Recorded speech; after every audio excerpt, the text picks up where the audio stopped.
So, Peter, let's start off with a bang. Why does it even matter if America's status as the global superpower is waning? Like, what's the risk here?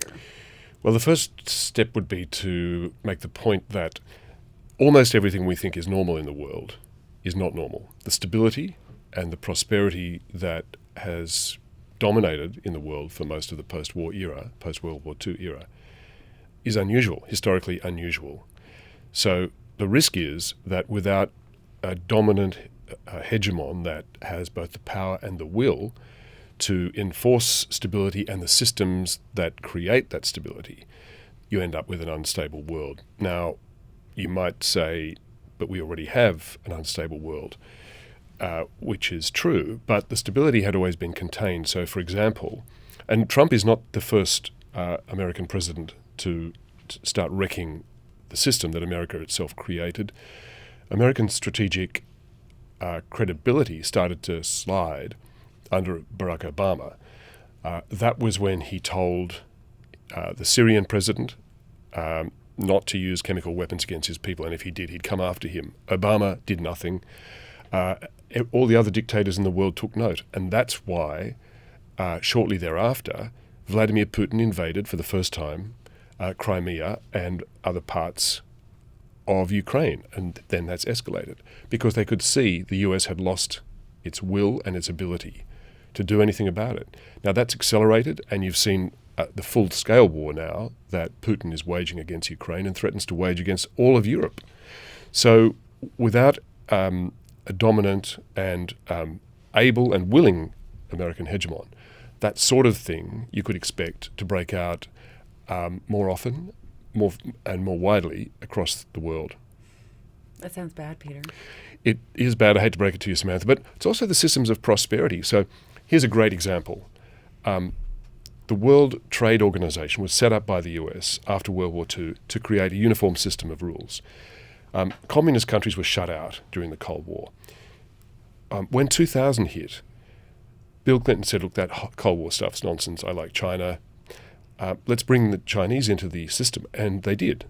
The Americans, together with the other members of the WTO, admitted China. That was the takeoff point for the Chinese economy. Access to essentially free trade throughout that system. By admitting China allowed China to trade its way. The Chinese did the hard work, but it got access to a system it had been shut out of, and that turbocharged the Chinese economy. So there's another example of a system that only the US was able to create and maintain, and now Trump, of course, is vandalizing it. Okay, well, let's turn to recent events then, which, as you've written, show that Donald Trump is vandalizing this, that America's superpower status is on the wane, because a main part of it is based in economics. So explain this to us. Well, the essence of it is that, quite apart from the trade madness and erraticism, which has unnerved markets and governments all around the world, we now come up to a different problem, which is that the Americans are borrowing so much money to finance their government deficits that world markets have come to the point where they're wondering if that debt will ever be repaid. And that's a big problem. It's a big problem not just for the Americans, of course. That if they're forced into a default, that would be nothing new in the world because dozens of countries have. But if you are the center of the global financial system and you default, then we all have a problem. The US Treasury bond is the risk-free asset that the whole global financial system depends on and trades on. If that's under assault, then you have a global market chaos with unpredictable outcomes, but probably none of them very good. And that's the point we're approaching right now with the combination of reckless borrowing by successive presidents, now fomented and accelerated by Trump if he gets his new bill through the US Senate, as he's hoping to do. Okay, well, we're going to get into his so-called big, beautiful bill. I mean, only Trump could call it that, right? But anyway, we'll get into that in just Especially one that's so ugly. Yeah, that's right. That's right. But first, I wanted you to walk us through two newborn acronyms that you've just written about that sort of tell the story, I guess, of what's happening in America with regards to the economy. So can you break it down for us? They sound funny, but they're not. So these were born, these acronyms, just in the last month. The first one is, it's called the taco trade, and that is taco, an acronym is for Trump always chickens out, in reference to not just tariffs, but also his confrontations with other countries, threats, bluster.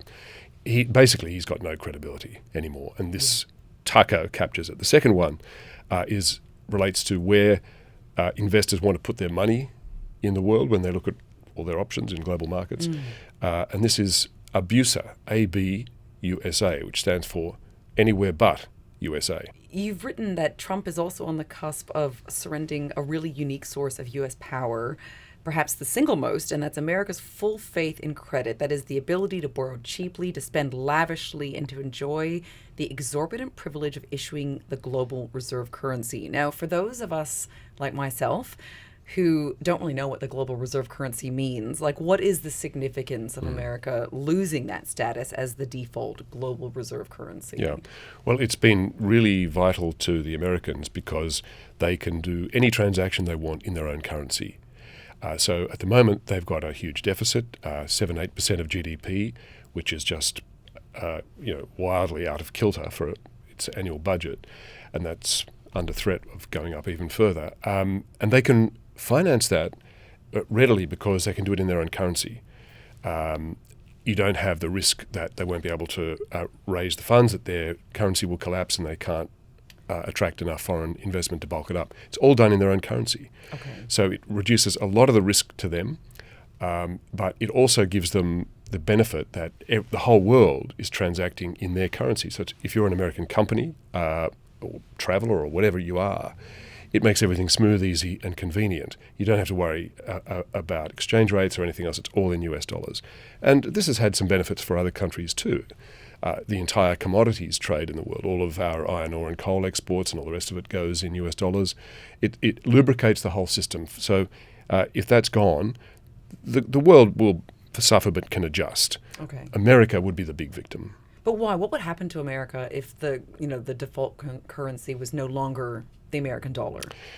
They would have trouble funding their deficit. In fact, it would probably provoke, if they can't finance their existing levels of consumption, it would provoke, at the very least, a recession, but quite possibly a more disorderly and deeper economic disruption to that whole country.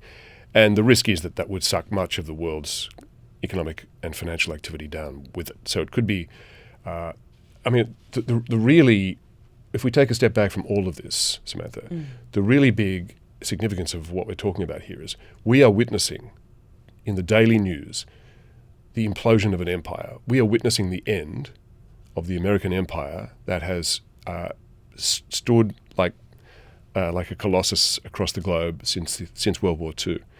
It's coming to an end. Donald Trump is accelerating it, and day by day, these developments we're talking about are all details in that larger pattern of decline. Like Mark Twain's death, it's often been the death of the American empire has been exaggerated. Yes. It's often been pronounced in the last 30 years, and it's never come about.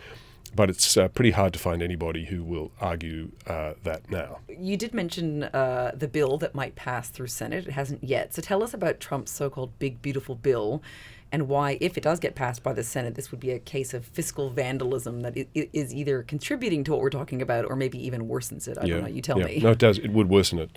So the domestic politics of it are ugly enough, this big, ugly bill. And that is that the poorest, would have about $1 trillion cut from their government entitlements over the next 10 years. They are principally food stamps. Food stamps are for people who can't afford to buy food, obviously. And the other is Medicaid, which is a program of free health insurance to the poorest, about 85 million Americans. And about 9 million of those would lose their eligibility under this bill.